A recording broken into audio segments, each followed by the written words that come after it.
প্রিয় বন্ধুরা, আশা করি আপনারা সবাই ভালো আছেন। আমি শেখ রফিক, আমার ইউটিউব চ্যানেল 3 ফর ইউতে আপনাদের সকলকে স্বাগত জানাই। আজ আমি আপনাদের গ্রাম পঞ্চায়েত প্রধান মহাশয়ের নিকট মৃত্যু শংসাপত্র পাওয়ার জন্য কিভাবে আবেদন করবেন সেটা শেখাবো। তাহলে চলুন ভিডিওটি শুরু করি।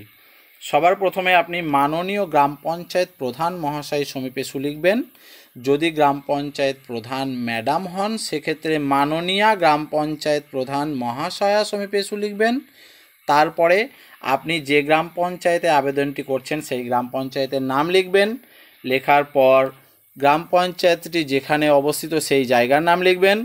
কমা দেওয়ার পর গ্রাম পঞ্চায়েতটি যে জেলায় অবস্থিত সেই জেলার নাম লিখবেন। তারপর নিচে বিষয়ে মৃত্যু শংসাপত্রের আবেদন, ঠিক আছে। তার নিচে মাননীয় মহাশয় বলে সম্বোধন করবেন। যদি ম্যাডাম হন সেক্ষেত্রে মাননীয়া মহাশয়া লিখবেন। তার নিচে আপনার নিকট আমার সবিনয় নিবেদন এই যে আমি বলার পর আপনি আপনার নিজের নাম লিখবেন, কারণ আপনি হচ্ছেন আবেদনকারী, সুতরাং আপনার নাম লিখবেন। তারপরে আপনি আপনার পিতা বা স্বামীর নাম লিখবেন। যদি আবেদনকারী একজন ভদ্রমহিলা হন সেক্ষেত্রে তিনি স্বামীর নাম লিখবেন, ঠিক আছে। তারপর আপনার পঞ্চায়েতের অন্তর্গত ড্যাশ গ্রামের, আপনি যে গ্রামে স্থায়ীভাবে বসবাস করেন সেই গ্রামের নাম লিখবেন এবং সেই গ্রামের যে পাড়ার স্থায়ী অধিবাসী সেই পাড়ার নাম লিখবেন, ঠিক আছে। স্থায়ী বাসিন্দা হলো বিগত যে তারিখে আপনার পরিবারের আত্মীয় মারা গেছেন সেই তারিখটি এখানে লিখবেন, ঠিক আছে। লেখার পর সেই তারিখে যে সময়ে মারা গেছে শূন্যস্থানটিতে সেই সময়টা উল্লেখ করে দেবেন, ঠিক আছে। দেওয়ার পর যে কারণে মারা গেছেন, যদি হার্ট অ্যাটাক করে মারা গিয়ে থাকেন তাহলে হার্ট অ্যাটাকের কারণে, যদি সানস্ট্রোকের কারণে হয় তাহলে সানস্ট্রোকের কারণে, যদি বার্ধক্যজনিত কারণে হয় তাহলে বার্ধক্যজনিত কারণে মারা গেছেন, ঠিক আছে। এখানে একটা জিনিস বলে রাখি, যে কারণে আপনি দেখান না কেন পঞ্চায়েত চাইলে আপনার কাছে মেডিকেল সার্টিফিকেট দেখতে চাইতে পারেন বা ডিমান্ড করতে পারেন, এটা আপনি মাথায় রাখবেন। কারণে আমার, তাহলে কারণ উল্লেখ করা হলো আমার আপনার সঙ্গে তার সম্পর্ক, অর্থাৎ যিনি মারা গেছেন তার সঙ্গে আপনার কি সম্পর্ক, তিনি আপনার কে হন সেই সম্পর্কটা লিখবেন।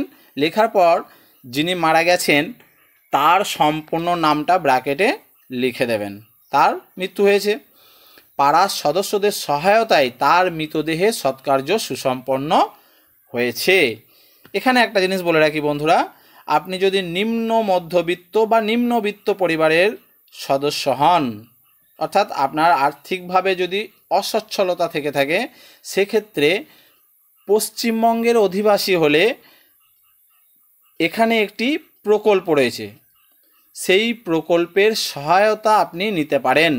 সমবেথী প্রকল্প বলে একটি প্রকল্প রয়েছে, সেই প্রকল্পে 2000 টাকা করে আমাদের সরকার দিয়ে থাকেন মৃতদেহ সৎকার্যের জন্য।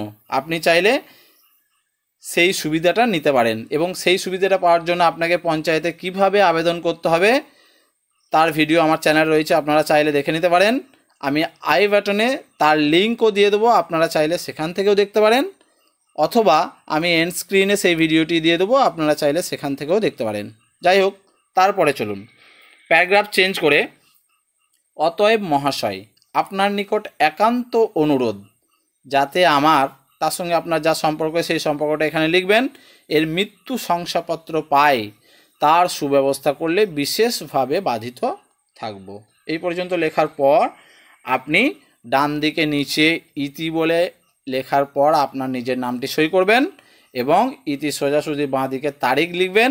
লেখার পর যে তারিখে আপনি আবেদনটি করছেন সেই তারিখটি লিখবেন, ঠিক আছে।